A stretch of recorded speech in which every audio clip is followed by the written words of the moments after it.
Hello everyone, आप सभी का स्वागत है आपके YouTube channel the legal bench bar में। आज हम पढ़ने वाले हैं section 13 to section 17 of Hindu adoption and maintenance act 1956। अगर आपने इसके पहले के वीडियोस नहीं देखे हैं तो सेक्शन 12 तक मैं ऑलरेडी कवर कर चुका हूं। आपको प्लेलिस्ट की लिंक जो है डिस्क्रिप्शन में मिल जाएगी, आप वहां से जाके देख सकते हैं। चलिए शुरू करते हैं। सेक्शन 13 बात करता है right of adoptive parents to dispose of their properties. इसके जो हेडिंग है उससे ही हमें समझ में आ रहा है कि बात करता है कि जो अडॉप्टिव पेरेंट्स ने जो प्रॉपर्टी कमाई है या उनको मिली है किसी भी तरीके से, जो उनकी प्रॉपर्टी है, वो उसको डिस्पोज ऑफ कर सकते हैं अकॉर्डिंग टू देयर विल। या तो वो अकॉर्डिंग टू देयर विल कर सकते हैं या फिर इंटर विवोस ट्रांसफर कर सकते हैं। बेसिकली इंटर विवोस मतलब होता है transfer between two living person. दो लिविंग पर्सन के बीच में जो ट्रांसफर होता है उसको हम इंटरविवोस ट्रांसफर कहते हैं। तो वैसे भी कर सकते हैं या फिर बाय विल भी वो ट्रांसफर कर सकते हैं। तो ये सेक्शन 13 है, बड़ा ही सिंपल है, छोटा सा सेक्शन है। आगे बढ़ते हैं सेक्शन 14 की ओर। सेक्शन 14 बात करता है basically determination of adoptive mother in certain cases. ये थोड़ा सा इंपॉर्टेंट और थोड़ा सा कॉम्प्लिकेटेड है, तो थोड़ा सा ध्यान यहां पर ज्यादा दीजिएगा। बात करता है where a Hindu who has a wife living adopts a child, she shall be deemed to be the adoptive mother। तो बेसिकली बात करता है कि सपोज करें कि एक हिंदू मेल है, ठीक है, उसकी वाइफ है। तो यहां पर बात करता है कि अगर ये बच्चे को अडॉप्ट करते हैं तो वो बच्चे का और माँ का रिलेशन कैसा होगा। तो ये जो वाइफ है इसकी, इसको हम अडॉप्टिव मदर कहेंगे। क्या कहेंगे? अडॉप्टिव मदर कहेंगे। राइट, फिर से समझते हैं। Where a Hindu who has a wife living, अगर मान के चलो कोई कपल है अडॉप्ट कर रहा है बच्चे को, तो जो वाइफ होगी ना, क्योंकि हम अभी पढ़ रहे हैं determination of adoptive mother in certain cases, तो इस केस में जो वाइफ है उसको हम अडॉप्टिव मदर कहेंगे। सेकंड वाला पढ़ते हैं, subsection 2। Where adoption has been made with the consent of more than one wife. देखिए, अगर आपको इसमें डाउट आ रहा हो कि एक से ज्यादा वाइफ कैसे, क्या, तो मैं ऑलरेडी प्रीवियस जो वीडियोस हमने पढ़े थे वहां पर हम ऑलरेडी इस बारे में बात कर चुके हैं। तो यहाँ पर हम दोबारा उसको नहीं दोहराएंगे, आप चाहें तो देख सकते हैं प्रीवियस वीडियोस में। तो जहां पर अडॉप्शन हो रहा है with the consent of more than one wife, अगर मान के चलो कोई व्यक्ति है जिसकी 3-4 बीवी हैं, मान के चलो, ये देखते हैं एक बार, वाइफ 1, वाइफ 2, वाइफ 3, वाइफ 4, और जो अडॉप्शन हो रहा है वो सबकी कंसेंट से हो रहा है, सबकी कंसेंट यहां पर ली जा रही है। तो अब यहां पर कौन अडॉप्टिव मदर होगा? तो यहां पर इन्होंने बताया कि जो सीनियर मोस्ट वाइफ होगी, जो मैरिज सबसे पहले हुई होगी, मान के चलो इस केस में हम ले लेते हैं W1, ये सीनियर मोस्ट है, ठीक है। तो ये जो है ना, ये वाइफ जो है, इसको हम कहेंगे अडॉप्टिव मदर। बाकी सब जो है स्टेप मदर हो जाएंगी। आई होप आपको क्लियर होगा। Where an adoption has been made with the consent of more than one wife, the senior most in marriage among them shall be deemed to be the adoptive mother and others to be step mother. बाकी सब step mother हो जाएंगे, जो senior most है वो adoptive mother हो जाएगी। आगे बढ़ते हैं सबसेक्शन 3 पर।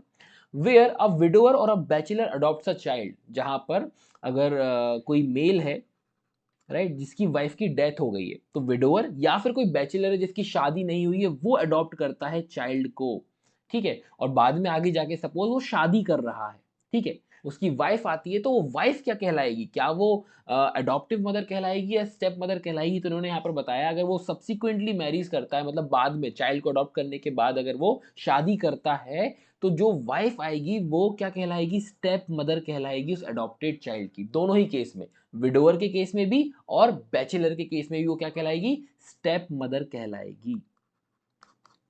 देन नेक्स्ट आगे बढ़ते हैं सबसेक्शन 4 की ओर। वेयर अ विडो, ये विडो है, विंडो नहीं है।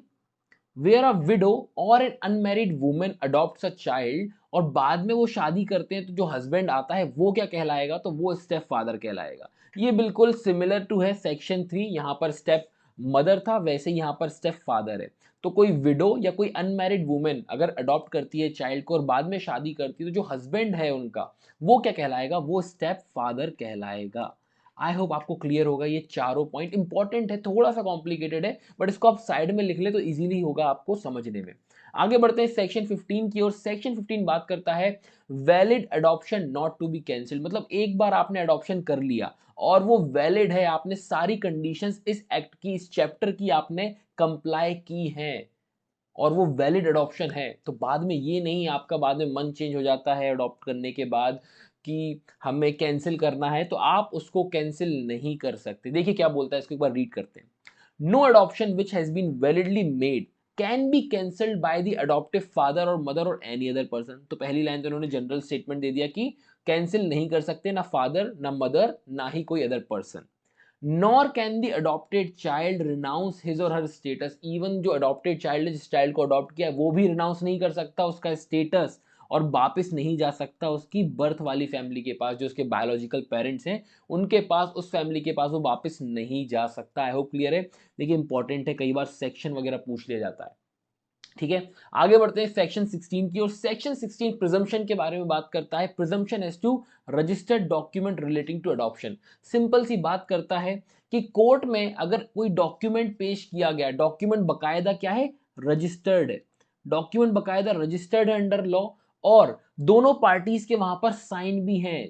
किस किस पार्टी के, जो अडॉप्शन दे रहा है, जो बच्चे को अडॉप्शन के लिए दे रहा है, और जो ले रहा है, दोनों के बकायदा साइन है, तो उसको हम रिकॉर्ड मानेंगे और कोर्ट ये प्रिज्यूम करेगा कि जो अडॉप्शन है वो बकायदा वैलिड है, उसने सारे प्रोविजंस इस एक्ट के कंप्लाई किए हैं, सारी कंडीशंस फुलफिल की हैं। ये प्रिजम्पशन है कोर्ट का, बट शर्त है रजिस्टर्ड होना चाहिए और दोनों पार्टीज के साइन होना चाहिए, तब उसको हम रिकॉर्ड मानेंगे। अब इन्होंने बताया कि अगर देखो, unless and until it is disproved. देखो प्रिजम्पशन है, बट इसका मतलब ये नहीं है कि उसको आप डिस्प्रूव नहीं कर सकते। अगर कुछ है, सबूत पेश करे जाएंगे कोर्ट में और उसको आप कोशिश कर सकते हो डिस्प्रूव प्रूव करने की, और बाद में पता चलता है तो डिस्प्रूव भी हो सकता है। वो डिपेंड करता है सर्कमस्टेंसेस पे। आगे बढ़ते हैं सेक्शन 17 की ओर। सेक्शन 17 बात करता है प्रोहिबिशन ऑफ सर्टेन पेमेंट।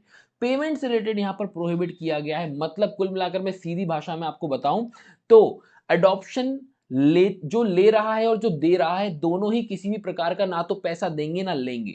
तो क्लियरली यहां पर लिखा हुआ है नो पर्सन शैल रिसीव, ना तो वो रिसीव करेगा ना ही वो एग्री करेगा रिसीव करने का कोई भी पेमेंट, कोई भी reward in consideration of the adoption of any person, पहला। दूसरा, नो पर्सन शैल मेक और गिव, ना तो वो देगा ना ही वो एग्री करेगा देने के लिए किसी और पर्सन को कोई पेमेंट या रिवॉर्ड जो कि प्रोहिबिटेड है इस सेक्शन द्वारा। मतलब कुल मिलाकर ऐसा नहीं होना चाहिए कोई किसी को पैसे दे रहा है कि आप इसको अडॉप्ट कर लो, या फिर कोई पैसे दे रहा है कि ये बच्चा मुझे दे दो, ऐसा कुछ नहीं होना चाहिए, क्योंकि यहां पर बात होती है चाइल्ड के वेलफेयर के लिए। तो कोई गलत तरीके का इस्तेमाल ना हो या गलत तरीका कोई बिजनेस ना बन जाए, इस कारण से यहां पर इसको रेगुलेट करना बहुत जरूरी है, इसलिए यहां पर इसको प्रोहिबिट किया गया है पेमेंट्स को। और अगर मान के चलो कोई करता है, कोई कॉन्ट्रावीन करता है, उल्लंघन करता है इसके प्रोविजंस का, प्रावधान का, तो क्या होगा, पनिशमेंट बताई गई है, 6 महीने तक की पनिशमेंट है। इंपॉर्टेंट है, इसको आप साइड में लिख लें, जिससे आपको जब भी आप रिवीजन करें तो आपको याद रहे, इंपॉर्टेंट सेक्शन हो जाता है। इसकी ट्रिक भी बताता हूं आपको। इसकी सिंपल सी ट्रिक है, 17 पे है खतरा। ठीक है, इसको आप इस तरीके से याद कर सकते हो, 17 पे है खतरा, कि अगर कोई पेमेंट वगैरह देता है तो उसको जेल हो सकती है, इसलिए 17 पे है खतरा, ये इसकी ट्रिक है। राइट, इससे आप इजीली याद कर सकते हो कि हाँ, कोई अभी तक हमने देखो क्या एक ही ये पढ़ा है पनिशमेंट वाला, एक ही हमने अभी सेक्शन पढ़ा है पनिशमेंट वाला जो कि ये 17, तो इजीली आपको इस एक्ट में याद हो सकता है इस ट्रिक से कि 17 पे है खतरा, और यहाँ पर पनिशमेंट बताई गई है 6 महीने की। इवन आप 6 महीने भी निकालना चाहो तो 1 - 7 कर सकते हो, तो इजीली आपका वो भी निकल जाएगा। कभी कंफ्यूज हो जाओ कि कितना क्या था, तो आप इस तरीके से भी याद कर सकते हो कि 1 - 7 = 6 months। देन तीसरा बात करता है, तीसरा subsection, no prosecution under this section shall be institute without previous sanction. अगर कोई भी केस वगैरह लगाना है, प्रोसिक्यूशन इंस्टीट्यूट करना है, तो आपको स्टेट गवर्नमेंट से पहले प्रीवियस सैंक्शन लेनी होगी, परमिशन लेनी होगी, और जब परमिशन मिलेगी तभी आप प्रोसिक्यूशन कर सकते हो। राइट, क्लियर होगा आई होप। यहां तक हमारा सेक्शन 17 चैप्टर 2 हमारा कंप्लीट होता है। आई होप आपको समझ में आएगा। कोई डाउट है तो आप कमेंट सेक्शन में पूछ सकते हो, कोशिश करूंगा जल्दी जल्दी रिप्लाई करने की। Till then take care, bye bye, मिलते हैं नेक्स्ट वीडियो में।